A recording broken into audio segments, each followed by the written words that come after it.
Jesus se volta para eles e os repreende. Veja o que diz o verso 40. Disse Jesus: porque sois assim tímidos? Como é que não tendes fé? Por que vocês são tão medo? Por que vocês estão com medo? A timidez aqui pode traduzir como medo, não é? Por que vocês estão com medo? Por que vocês não têm fé?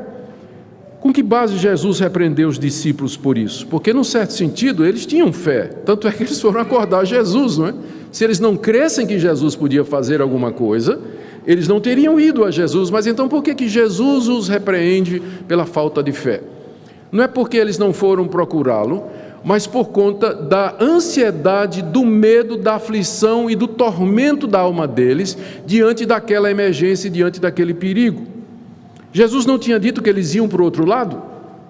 Então eles deviam ter confiado de que eles chegariam no outro lado. Eles chegariam no outro lado. Eles deveriam ter se lembrado de todos os milagres e do poder que Jesus tinha demonstrado até então. E que, portanto, Jesus era o Filho de Deus e que as águas do mar não poderiam tragar o Filho de Deus.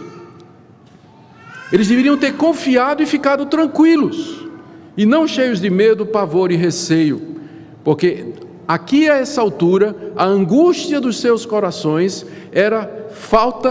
revelava uma deficiência na fé e na compreensão que eles tinham a respeito de Jesus.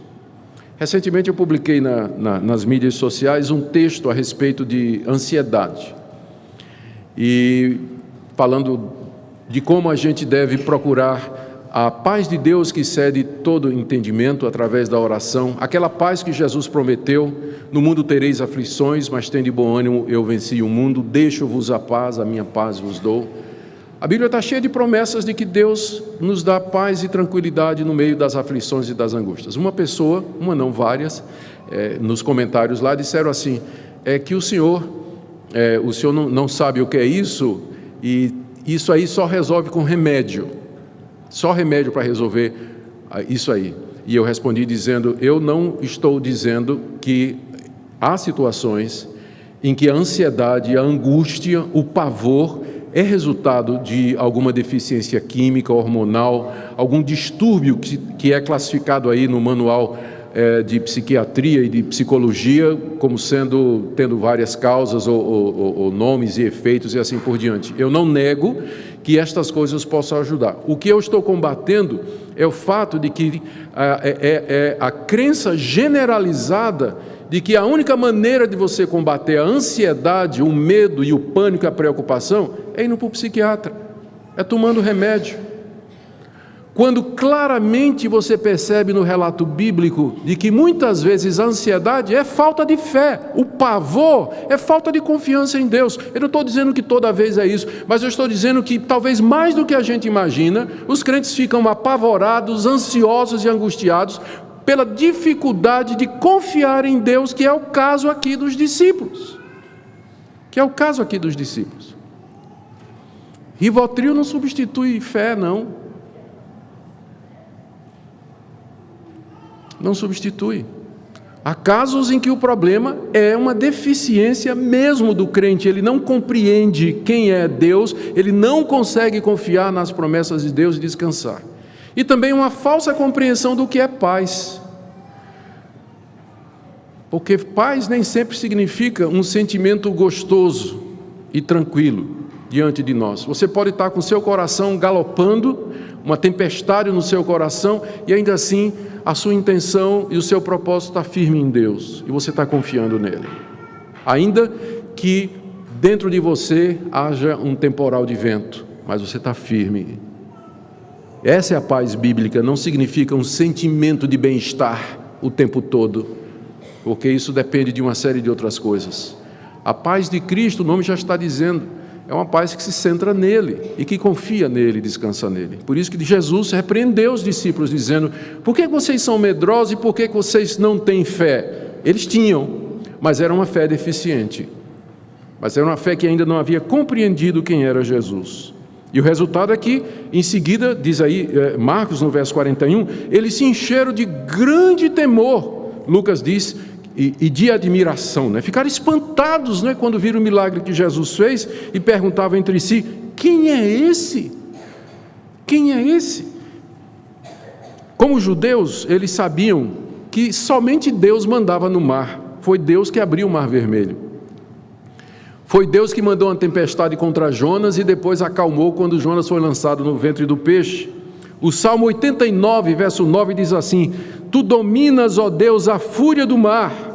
Quando as suas ondas se levantam, tu as amainas, ou faz com que elas repousam. Os judeus conheciam, sabiam que Deus é quem mandava no mar. Ou o Salmo 93, 4, o Senhor nas alturas é poderoso, mais do que o bramido das grandes águas e mais do que os poderosos vagalhões do mar.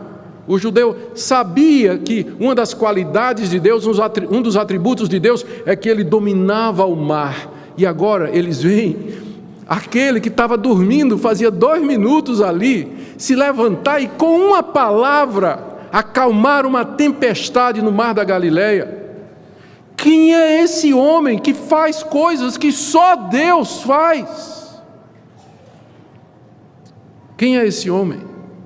Se eles tivessem compreendido, eles teriam acordado Jesus, mas com o coração tranquilo, dizendo: mestre, o senhor precisa fazer alguma coisa, senão nós vamos para a glória mais cedo. Gente, o que é que Marcos quis mostrar aos seus leitores ao registrar esse milagre de Jesus? Primeiro, aquilo que ele já havia contado, o que Jesus já tinha dito através de parábolas, que o reino de Deus havia chegado, mas que ele não era percebido por muitos. Lembra da parábola da candeia que Jesus contou? Lembra da parábola da semente de mostarda? Lembra da parábola da agricultura, que a semente cresce de noite e o homem não vê, não sabe como? Aquele milagre feito lá no meio do mar, naquele barquinho, uma demonstração da glória de Deus, de quem era Jesus, foi testificado apenas por 12 pessoas. Enquanto que os outros barcos e a multidão nos extremos, eles não viram nada, não souberam de nada. É a natureza do reino de Deus, que não é visto por todos e não é conhecido por todos. É isso que esse milagre ilustra também. Ele também mostra a razão pela qual os discípulos, durante os 3 anos do ministério de Jesus, eles não saíram anunciando que Jesus era o Filho de Deus. É porque eles foram lentos em perceber isso. O Evangelho de Marcos registra várias vezes em que Jesus diz para os discípulos: vocês estão devagar, a ficha não caiu ainda, vocês não entenderam quem eu sou. Várias vezes.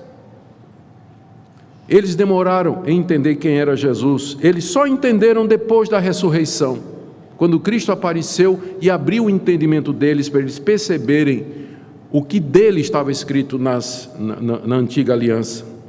O alvo então desse milagre é mostrar a divindade de Jesus ao lado de sua plena humanidade. Aquele que estava dormindo, cansado, sobre um travesseiro, num barquinho no mar da Galileia, era o poderoso Filho de Deus.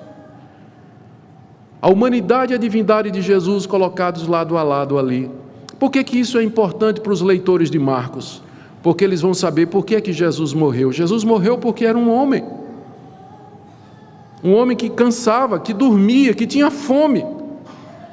Mas aquele homem que morreu é o mesmo que comandava a natureza. Aquele que morreu na cruz é Deus e homem. Por isso a sua morte tem valor. Por isso a sua morte tem poder para salvar pecadores. Termino então com a palavra, primeiro, aos que estão nessa manhã aqui, caídos, desanimados, se sentindo culpados. Jesus é o poderoso Filho de Deus. Ele tem poder para perdoar os seus pecados, restaurar a sua vida. Ele é nosso eficiente intercessor diante de Deus. Creia nele, confie nele, descanse sua vida a ele.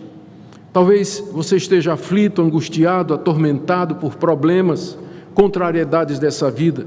Nosso Salvador tem todo poder no céu e na terra. Não seja tímido, mas creia nele, descanse nele. E por último, para todos nós, eu creio firmemente que boa parte da angústia e ansiedade dos cristãos reflete uma deficiência na sua vida espiritual. Eu não estou dizendo que toda ansiedade tem um fundo espiritual, porque eu sei que tem casos clínicos, médicos, que precisa de ajuda médica, não estou negando isso, mas eu estou dizendo que tem, em muitos casos, é uma deficiência na vida espiritual. Falta comunhão com esse Cristo, falta amar esse Cristo, andar com Ele, depender dEle, viver na presença dEle quando a tempestade chega. E meu apelo a vocês nessa manhã é que amem a Escritura, meditem na palavra, sejam praticantes dessa palavra, façam da leitura bíblica e da oração uma disciplina diária, parte da rotina da vida de vocês, tão natural como fazer 3 refeições ou mais, porque a sua alma também precisa de alimento. E queira o nosso Deus nos iluminar e fortalecer na fé que há no Senhor Jesus, nosso Senhor e Salvador. Amém?